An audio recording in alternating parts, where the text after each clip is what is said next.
الرحیم۔ کیا بچوں کی ذمہ داری کی وجہ سے حمل کو ضائع کروا سکتے ہیں یا نہیں؟ دیکھیں کہ بچوں کی ذمہ داری کی وجہ سے حمل کو ضائع نہیں کروا سکتے۔ ایک دن کے بھی جو ہے حمل کو ضائع کروانا ناجائز و گناہ ہے، اور اگر حمل 4 مہینے کا ہو جاتا ہے یعنی 120 دن کا ہو جاتا ہے، پھر اس کو ضائع کروانا جو ہے نا ایک جان کو قتل کرنے کے مترادف ہے، کیونکہ جب حمل 120 دن کا ہو جاتا ہے تو اس میں روح پھونک دی جاتی ہے، اور جس میں روح پھونک دی جائے اس کو ضائع کروانا ایک جان کو قتل کرنے کے مترادف ہے۔ تو اس سے پتہ چلا کہ حمل کو ضائع نہیں کروا سکتے۔ حمل کو ضائع کروانے کی بعض صورتیں ہیں کہ ان صورتوں میں ضائع کروایا جا سکتا ہے۔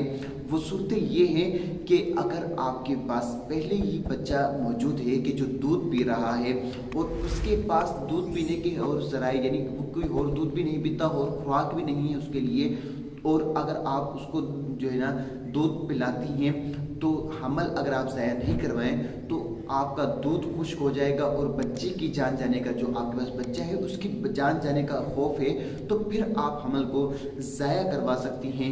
اسی طرح کہ اگر آپ اتنی کمزور ہیں کہ اگر آپ حمل کو رکھیں گی تو حمل کے جو ہے ودا کے وقت یعنی پیدا ہوتے وقت آپ کی جان جانے یا بچے کی جان جانے کا صحیح اندیشہ ہو، تو اس وقت بھی حمل کو ضائع کروایا جا سکتا ہے۔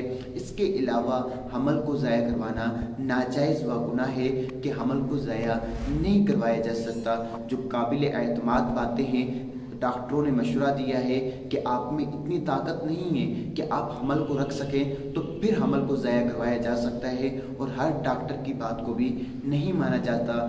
جو ڈاکٹر خوف خدا رکھنے والا ہو اس کی بات پر عمل کیا جائے گا۔ اللہ تعالیٰ مجھے اور آپ کو دین متین پر چلنے کی توفیق عطا فرمائے، آمین بجاہ نبی العالمین۔